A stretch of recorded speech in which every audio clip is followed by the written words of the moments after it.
They thought firing me would be the end of the story. Dead wrong. What happened in that boardroom 3 days ago changed everything. But to understand how a 25-year veteran got publicly humiliated, then turned the tables on a Fortune 500 CEO, you need to know about the silver anchor pen in my pocket and the phone call that happened 72 hours earlier. My name is Jake Reynolds. I'm 49 years old, and this is how a former Navy guy became the boss of the woman who tried to destroy him. Let me start at the moment it all went sideways. The red tulips felt solid in my grip as I stood outside the conference room. Simple gesture, I told myself. Welcome flowers for Victoria Cross, our new CEO. 25 years at Meridian Shipping had taught me that respect mattered more than titles. I wanted her first morning to feel like joining a family, not just another corporate takeover. My Navy training kicked in automatically. Assess the situation before entering. 8 years in Logistics Corps teaches you to read a room like a supply manifest. Through the glass, I could see the setup. Victoria at the head of the table, two freshly promoted VPs sitting ramrod straight with their notebooks ready. The energy felt wrong. Too formal, too staged. But I pushed through anyway. Sometimes you miss the warning signs even when your gut's screaming danger. The moment I stepped inside, the air shifted. Victoria didn't smile, didn't glance at the flowers. She straightened her blazer like she was preparing for battle and said with surgical precision, "Jake Reynolds, your time here is over." The words didn't register at first. 25 years of midnight calls, supply chain rescues, and crisis management. All of it collapsed into this single moment. Around the table, those VPs sat like they were waiting for me to argue. I looked at Victoria, waiting for some sign this was a joke. It wasn't. She slid a manila envelope across the polished wood, her eyes already dismissing me. My brain refused to process it. Hurricane relief logistics when half the Gulf Coast was underwater. I'd kept cargo moving through that disaster. The 2008 financial crisis, when I rerouted our entire Pacific operation through secondary ports to avoid bankruptcy. The longshoreman strike of 2019, when I personally negotiated with union leaders for 3 straight days until we found common ground. None of that mattered to her. Then she leaned forward, making sure the whole room could hear. This is the beginning of cultural transformation. Meridian must shed its legacy infrastructure to survive. Jake's departure signals our commitment to change. Legacy infrastructure. That's what 25 years of service got reduced to. I was outdated equipment in her corporate makeover. You could feel everyone holding their breath. I felt every eye on me, not with respect, but with pity. My welcome tulips suddenly felt ridiculous in my hands. I set them on the side table, their smell heavy in the stale air. Here's what Victoria didn't know, what nobody in that room knew. 2 days earlier, I had signed papers making me the majority owner of the company she thought she controlled. I reached for the envelope, my fingers brushing the anchor pen I always carried. Silver, engraved with my name and 25 years of service. The weight of it grounded me against the wave of anger building in my chest. Victoria straightened, satisfied with her performance. She had no idea this moment wouldn't be remembered as her triumph. It would be remembered as the spark that lit her downfall. But let me back up to 2 days before the humiliation, when everything started moving. My phone rang late Sunday evening. I almost ignored it. I was trying to lose myself in a book, anything to quiet the worry about rumors of major changes coming. The name flashing across the screen stopped me cold. Wade Patterson. Wade wasn't just Meridian's founder. To those of us who'd been here since the early days, he was the company itself. Built it from a 3-truck operation into a $500 million shipping empire. Started the same way I did, Navy logistics, then civilian shipping. He'd retired 5 years back, tired of fighting with investors who cared more about quarterly reports than moving cargo. When Wade called, you answered. Period. Jake. His voice was steady, deliberate. Navy trained like mine. I need to see you. Tonight. 30 minutes later, I sat in his study. Oak panels, maritime charts on the walls, the smell of old leather and pipe tobacco. Wade looked older, but his eyes still had that sharpness I remembered from the crisis years, when he seemed to think 10 moves ahead of everyone else. He pushed a stack of papers toward me. Time to hand this company's future to someone who's earned it. I blinked. Wade, what are you saying? I'm selling my remaining 42% to you. He leaned back in his chair. Controlling interest. The whole thing. The numbers didn't compute. 42% of Meridian was worth around $50 million. My divorce had been expensive, but between my savings, retirement fund, and what I could leverage against future ownership. Jake, you've been running this company's operations for 15 years while the board played with spreadsheets. You know every port from Long Beach to Singapore. Every union leader from Seattle to Savannah trusts your word. Every customs official knows you deliver what you promise. He reached into his desk and pulled out a silver pen. Not just any pen, his original Navy anchor pen from when he founded the company. He placed it carefully in my hand. This was mine when I signed Meridian's founding documents. More than ink, it's a symbol of what this company stands for. Maritime tradition, operational integrity, getting the job done no matter what. The pen felt warm into my palm, heavier than it looked. I'd seen Wade use this pen to sign million-dollar contracts, union agreements, expansion deals that shaped the company.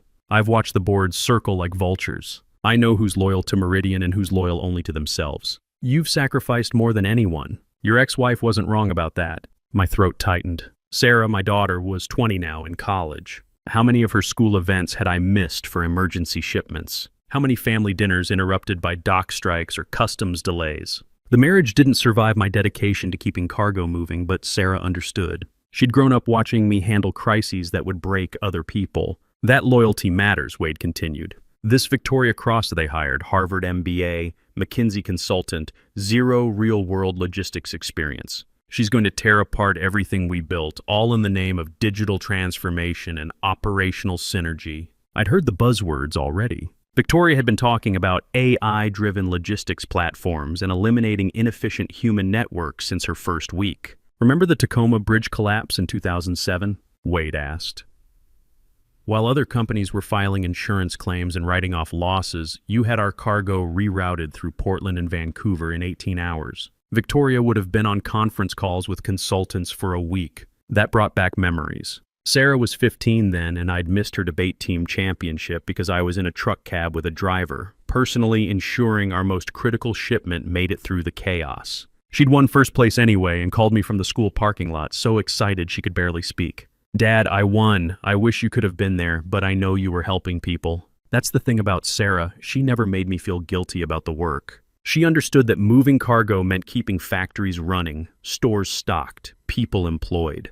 But the guilt was always there anyway. Here's the thing, Wade said, his voice dropping lower. We keep this quiet for now. I want to see who reveals their true nature when they think you have no power. Their arrogance will expose them. And when the time comes, you won't just defend yourself, you'll decide the future of this company. That's when I knew this wasn't just about ownership. It was about watching people show who they really were when they thought nobody was keeping score. I signed my name with Wade's anchor pen, the silver catching the lamplight. The weight of it felt like destiny clicking into place. 25 years of building relationships, solving problems, earning trust, all of it had led to this moment. Jake, Wade said as I finished signing, tomorrow morning put on your uniform and go to work like nothing's changed. Let Victoria think she's won. The truth will come out when it needs to. I looked at him confused. Uniform? Wade smiled. Your game face, son. The same composure you had under fire in the Navy. Don't let her see what's coming. I understood. In the Navy, we called it tactical patience. Sometimes the best strategy was letting your enemy think they had the advantage while you positioned for the real fight. As I drove home that night, Wade's anchor pen secure in my pocket, I thought about the 25 years that had brought me to this point. From Navy logistics coordinator to the majority owner of a $500 million company, Victoria Cross had no idea what she was dealing with, but she was about to find out. 2 days later, Victoria Cross walked into Meridian thinking she owned the place. She had no idea that my signature in silver ink had already made her the intruder. I showed up to the office the morning after her announcement carrying an empty cardboard box instead of those tulips. The walk down the corridor felt different. Conversations stopped when I passed. Not out of meanness, but that awkward quiet you get when people know they're watching something unfair and can't do anything about it. My office still had the same view of the port of Seattle I'd been staring at for 25 years. Container cranes moving like giant metal birds, 18-wheelers lined up waiting for cargo. This was my world. I'd kept this operation running through 3 recessions, 2 major strikes, and more natural disasters than I cared to count. I started packing.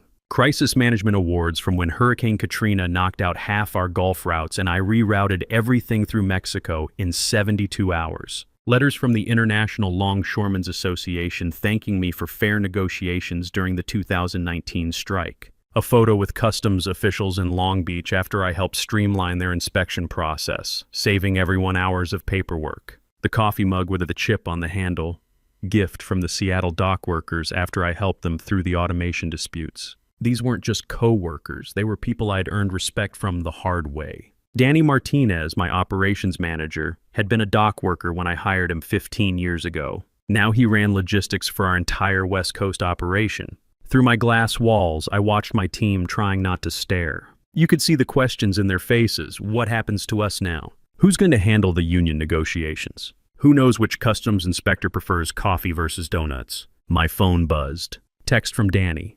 The dock workers are asking questions. Without you handling union relations, Victoria is looking at a potential strike. That got my attention. The Teamsters contract was up for renewal in 6 months. Those negotiations required someone who understood both sides, the operational pressures and the workers' real concerns. Victoria's MBA might have covered labor relations in theory, but she'd never spent a morning in a hard hat talking through safety protocols with guys who moved cargo for a living. Another text, this one from our biggest client, Peterson Manufacturing. Jake heard rumors about changes at Meridian. Our Tokyo shipment is already delayed.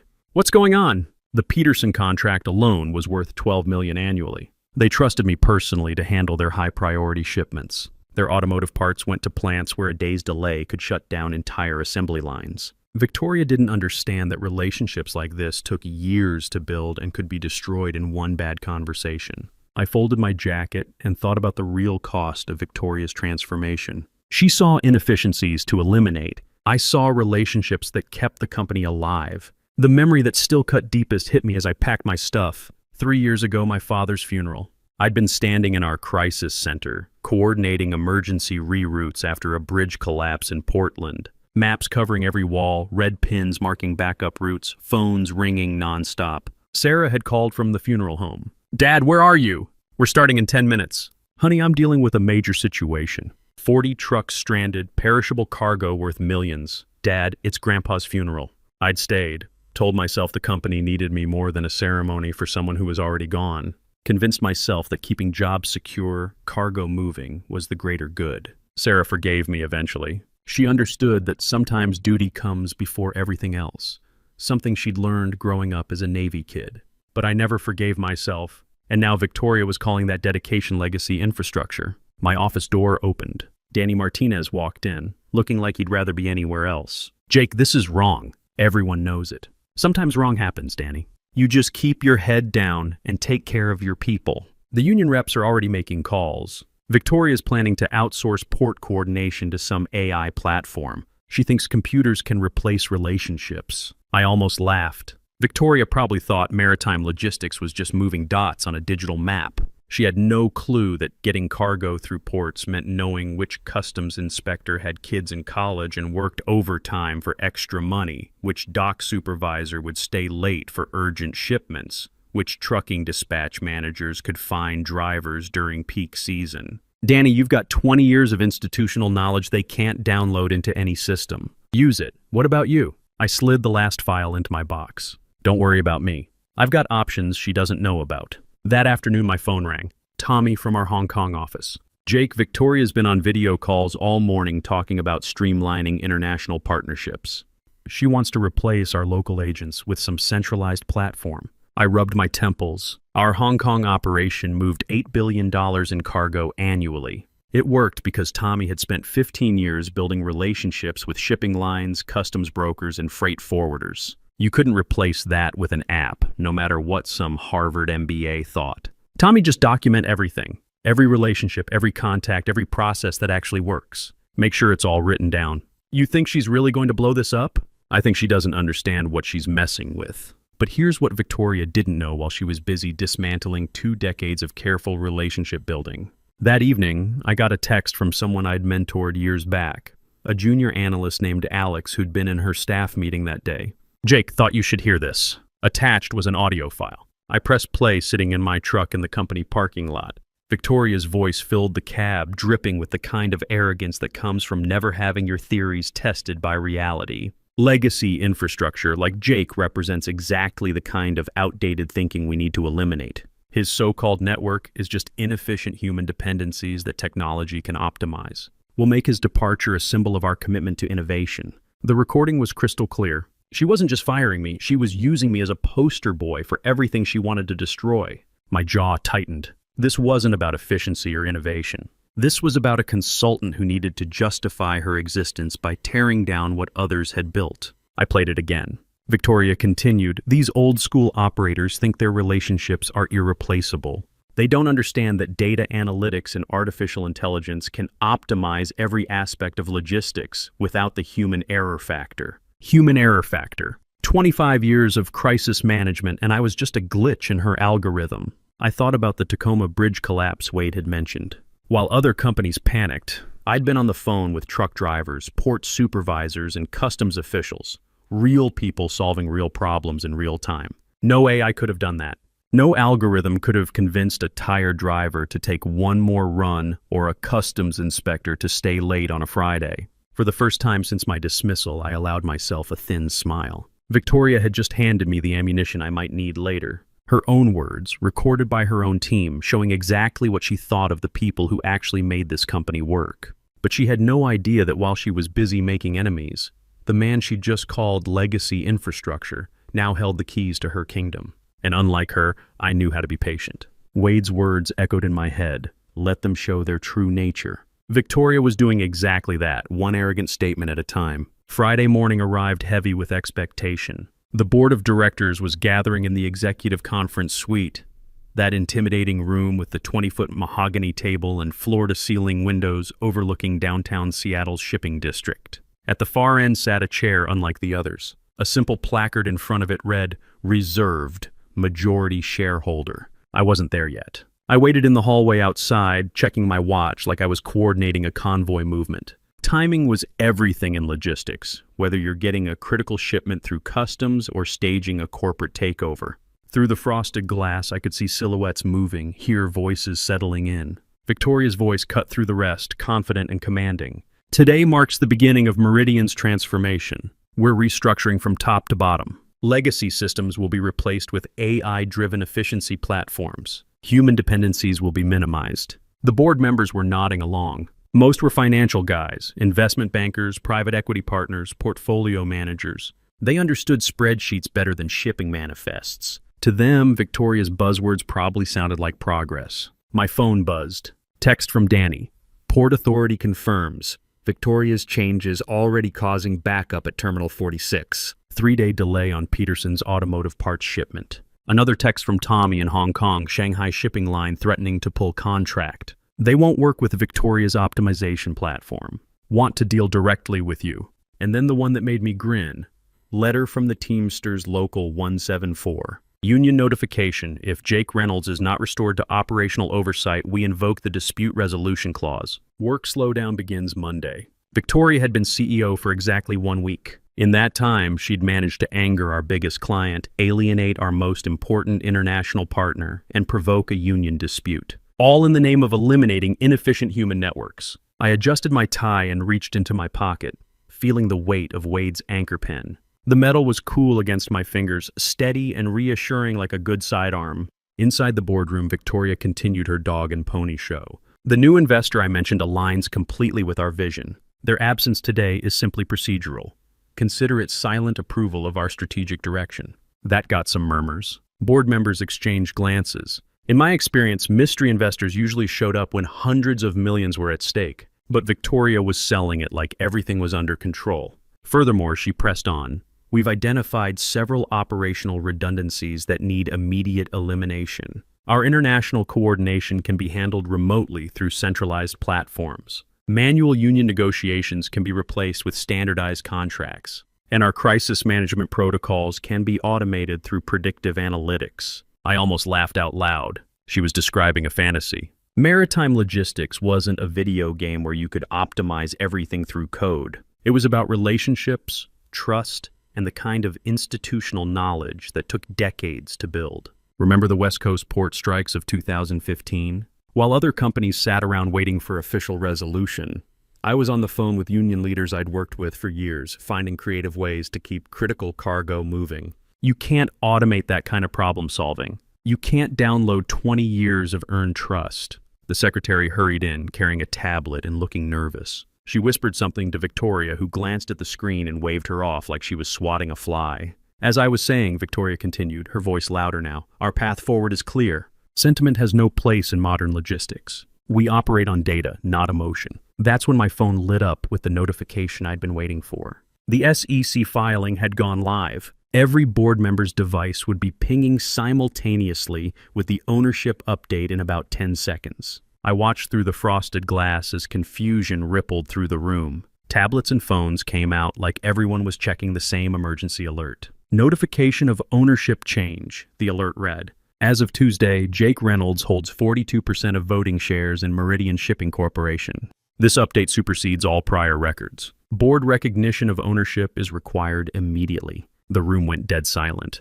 You could have heard a pin drop in that conference room. Victoria's confident smile died on her face. She grabbed the secretary's tablet, reading the notification like she was trying to decode a foreign language. Her face went pale as the numbers sank in. "This has to be an error," she said, her voice cracking for the first time since I'd known her. Reynolds was terminated.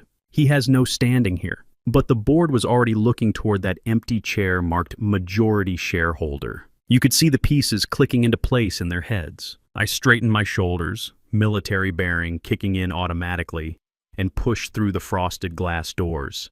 The effect was immediate. Every head turned as my dress shoes hit the polished floor. I didn't rush, didn't make some dramatic entrance like this was a movie, just walked with the steady confidence of someone who'd earned the right to be there. Victoria froze mid-sentence, her mouth opening and closing like she was trying to process what she was seeing. For someone who talked a big game about data and analytics, she looked like her whole operating system had just crashed. I didn't speak yet. Sometimes silence is the most powerful weapon you have. In the Navy, we called it command presence, the ability to control a room just by walking into it.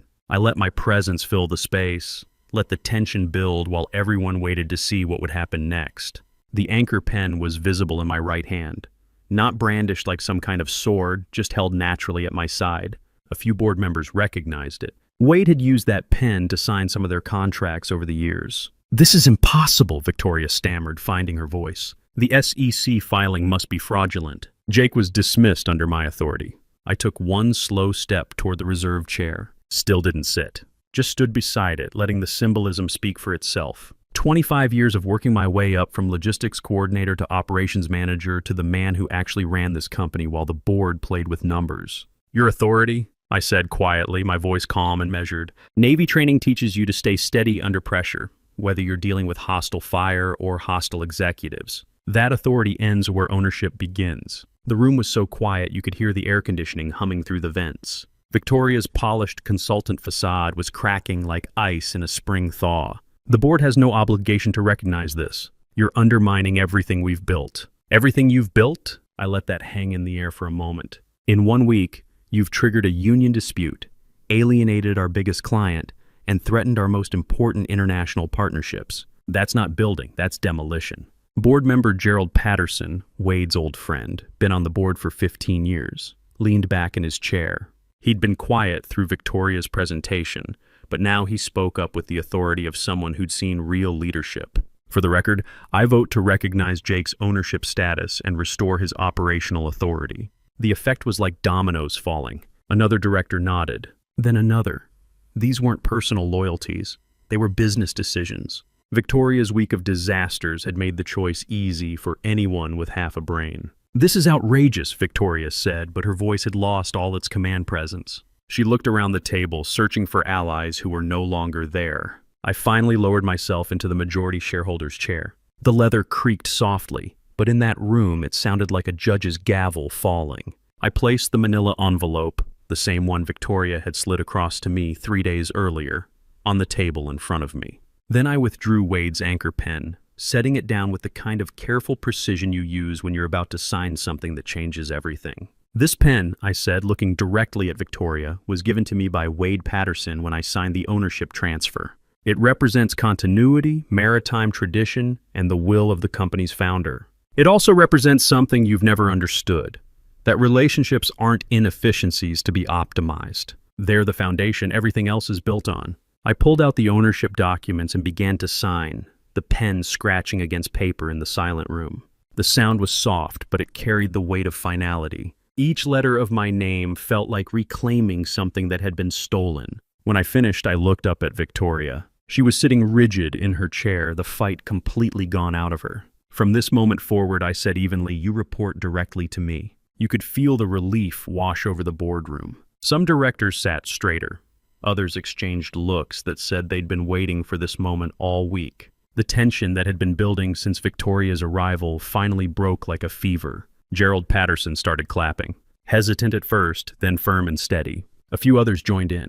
Not thunderous applause, but the kind that comes from people grateful to see competence restored to leadership. Victoria's jaw tightened, but she didn't protest anymore. The silence around her made it clear she was finished arguing. I stood up, gathering my papers. Wade's anchor pen slid easily back into my pocket, right where it belonged. Victoria, I'll need you to prepare a full operational briefing by Monday morning. Every contract, every vendor relationship, every ongoing negotiation.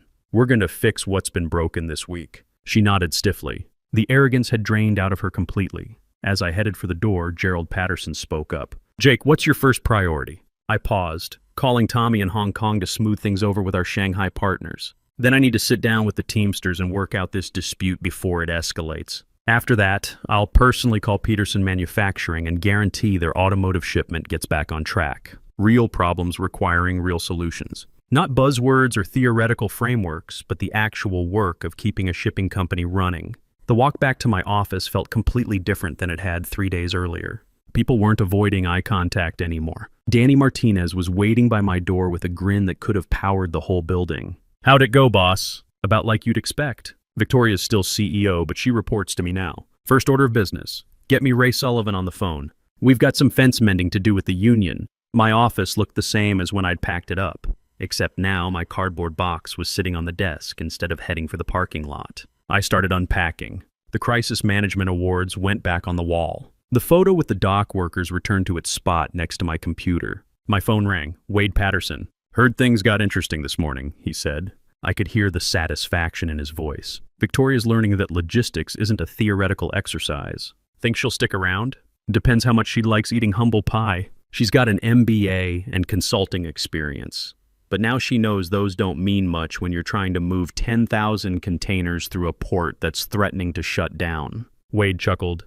Navy trains you to respect competence over credentials. Victoria just got a master class in the difference. That afternoon, I spent 2 hours on the phone with Liu Wei, our Shanghai shipping partner. Victoria's optimization platform had insulted him by trying to automate negotiations that required personal attention and cultural understanding. It took some work, but I managed to salvage the relationship. Mr. Jake, Liu Wei said in his careful English, we do business with people we trust, not with computers. You understand this. The Teamsters meeting went even better. Union President Ray Sullivan and I had history. I'd negotiated fairly with his guys for 15 years. He called off the work slowdown in exchange for my personal guarantee that I'd handle all future automation discussions. Jake, we're not against progress, Ray said over coffee in his office. We just want someone who understands that behind every optimization is a real person with a family to feed. By 6 p.m., I was alone in my office, finally allowing myself a moment to absorb what had happened. 3 days ago, I'd been carrying flowers to welcome a new boss. Now I was that boss's boss, with controlling interest in a company I'd helped build. My phone buzzed. Text from Sarah. Dad, heard through the grapevine something big happened at work. Everything okay? I smiled as I typed back, better than okay, honey? Your old man just proved that experience still counts for something. Her response came immediately. Proud of you, Dad. Maybe now you can make it to my graduation next month. That hit me harder than Victoria's insults ever could. How many moments had I missed over the years? How many times had I chosen cargo over family, deadlines over dinners? I typed back, wouldn't miss it for the world. In fact, I'm thinking of taking a real vacation after. Maybe we could do that Alaskan cruise you've been talking about. Really? You'd actually take time off? One of the benefits of being the boss, I can delegate crisis management for a week. 3 months later, Victoria was gone. She'd submitted her resignation with the standard corporate language about pursuing other opportunities. The truth was simpler. She'd discovered that running a shipping company required skills you couldn't learn in business school. The company was stronger now. Our contracts were secure, the union was happy, and our international partnerships had never been better. Sometimes the best leadership is just knowing when to trust the people who actually do the work. Wade's anchor pen still sits in my pocket every day. Not just a writing instrument, but a reminder that competence, loyalty, and institutional knowledge still matter in a world increasingly obsessed with disruption for its own sake. If you've ever felt undervalued at your job, overlooked for your experience, or pushed aside by someone who confused credentials with competence, you understand why the story matters. Because in the end, the work speaks for itself, and the people who really know how to get things done are the ones who keep the world running. Sometimes justice doesn't roar. It just quietly proves that experience beats theory, relationships trump algorithms, and the guy with the anchor pen gets to keep sailing,